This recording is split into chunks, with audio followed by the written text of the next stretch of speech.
சாமியோட மரத்து தந்தளஞ்ச முள் எடுத்து எடுத்தியா எடுத்தியா எடுத்தியா பூமியில போட்டு புதைச்ச பேரும் குத்தமம்மா.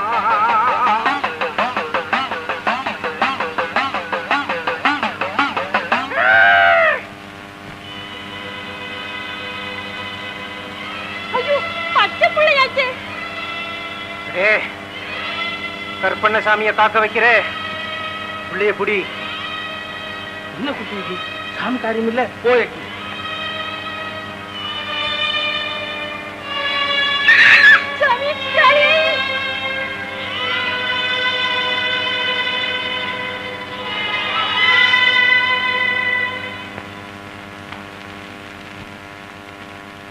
உனக்கு வயசாகி அறிவில்லையே, இந்த சூட்டை போட்டா புள்ள தாங்குமா? இது என்னது பச்சை புள்ளையா என்ன நினைச்சுக்கிட்ட?